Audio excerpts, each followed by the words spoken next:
Good afternoon, it's August 12th, 2025, and it's time for my devotionals. Won't you join me? In God's Purpose for Your Life. August 12th, God's Perfect Will. The Lord will perfect that which concerns me. Your mercy, O Lord, endures forever. Psalm 138:8, NKJV. For the previous 2 days, we've been studying the Lord's good and acceptable and perfect will. Romans 12:2. Today, we will look at what it means that God's plans for you are perfect. When we read the word perfect, we may be daunted by thoughts of having to maintain a flawless walk with the Lord, but that is not what is intended by the word there. The Greek word teleos that is used is better translated as finished, brought to maturity, and able to reach the goal, or needing nothing for completeness. In other words, the Lord already has a comprehensive and trustworthy strategy for leading you all the way to the victory. Friend, the Father has no half-baked schemes, especially when it comes to your life. You may not know His full plan, but He does. In fact, He knows the end from the beginning, Isaiah 46:10 in KJV.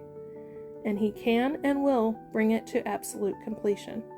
So there is never a need to worry about whether or not God's plans will work out. They will. Therefore, do not fear. Entrust your life to Him, and He will lead you to triumph. Jesus, thank you for bringing your perfect plans to completion in my life. I will trust you every step of the way. Amen. And in trusting God with every breath. August 12th, Steeler. We do not wrestle against flesh and blood, but against the rulers, against the authorities, against the cosmic powers over this present darkness, against the spiritual forces of evil in the heavenly places. Ephesians 6:12 ESV. Our home sports natural Nebraska grass. I think I've even seen a couple of large sunflowers sprouting from the earth. All around our home are neatly manicured lawns, with lovely sprinklers turning on every morning. My husband and I notice them on our daily walks. But not our lawn. We still have the natural grass. Weeds, tons of weeds, as we wait for the sod delivery.